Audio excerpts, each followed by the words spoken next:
কলার ধরে টান দিয়েছে এবং ঘাড়ের পিছনে থাপ্পড় মেরেছে। আমার মধুর কোনো নেশা ছিল না। আর্থিক অনিয়মের ব্যাপারে আমার সাথে কেউ আমাকে মনে করেন কখনোই জড়াতে পারবে না। আর একটা বয়স্ক মানুষ যদি অনবরত মিথ্যা কথা বলে ধরা পড়েন, সে তার ক্রেডিবিলিটি নষ্ট করছে। আমি মাহওয়ানামকে বলবো যে আপনি যে কোনো ব্যাপার কথা বলবেন যখন, আপনি জিনিসটা জেনে কথাটা বললে বেটার। আপনি দূর থেকে তো বিসিবি প্রেসিডেন্টকে দেখতেন, তার সঙ্গে কাজ করেছেন বা কোচদের সঙ্গে কাজ করেছেন।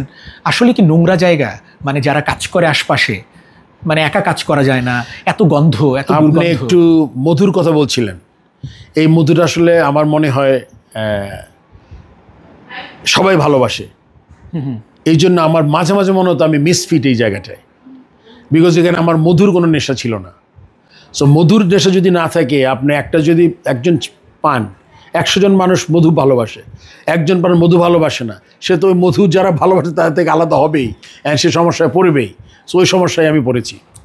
ওকে, বিপিএলে বিতর্ক নিয়ে কথা হয়, কিন্তু সফলতা রয়েছে।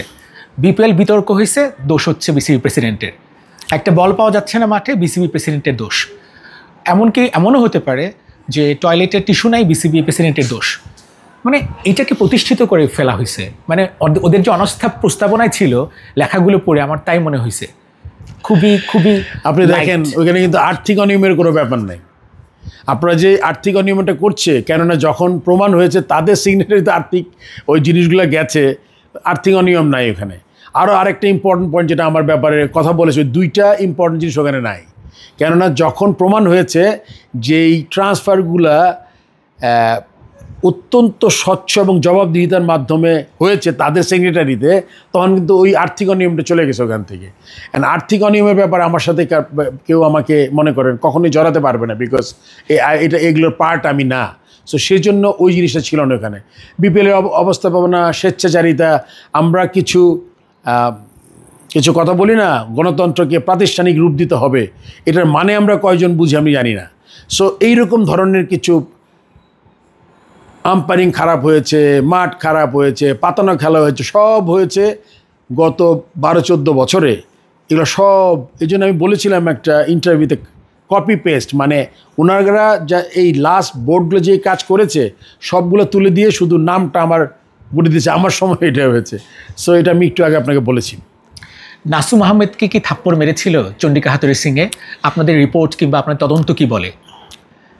যদি এ ব্যাপারটা বোর্ড মিনিটেড রেজুলেশন আছে, প্রত্যেকটা ডিরেক্টর ছিল, এটা একদম সর্বসম্মতিক্রমে আমরা হাতুরা সিংয়ের বিদায় করেছি। এখন আবার দেখছি সবচেয়ে সিনিয়র একজন পরিচালক মাহওয়ানাম বলছেন উনি নাসুম আহমেদকে চর মেরে, সেরকম কোনো জিনিস ছিল না। রিপোর্টটা যদি আপনি দেখতে চান, পরিষ্কার লেখা আছে ওখানে, একজন আই উইটনেস আছে, তার ইমেলও আমার কাছে আছে, সে নিজের চোখে দেখেছে কলার ধরে টান দিয়েছে এবং ঘাড়ের পিছনে থাপ্পড় মেরেছে। এটা যা রিপোর্ট আমি দেখেছি, রিপোর্ট দেখার পরে আবার পুরো বোর্ডকে নোটিফাই করেছি। নাসুম আহমেদকে ইন্টারভিউ করেছি আমি ব্যক্তিগতভাবে। আগে তো ইনকোয়ারি কমিটির রিপোর্ট আছে, ওইটার ভিত্তিতে। তারপরে নেইথান লি বলে একটা ট্রেনার ছিল, তাকে আবার আমি ফোনে কথা বলেছি, তার থেকে ইমেল আনিয়েছি।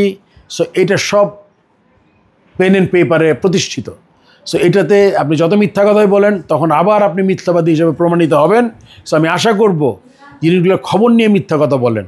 আর একটা বয়স্ক মানুষ যদি অনবরত মিথ্যা কথা বলে ধরা পড়েন, সে তার ক্রেডিবিলিটি নষ্ট করছে। আমি মাহওয়ানামকে বলবো যে আপনি যে কোনো ব্যাপার কথা বলবেন যখন, আপনি জিনিসটা জেনে কথাটা বললে বেটার। আপনি একটা স্টেটমেন্ট দিয়ে দেন, 2 দিন পরে আপনার বলতে হয় আমি কেমনে সাইন করেছি আমি জানি না, এটা আসলে কিন্তু আপনার নামটা খারাপ হচ্ছে।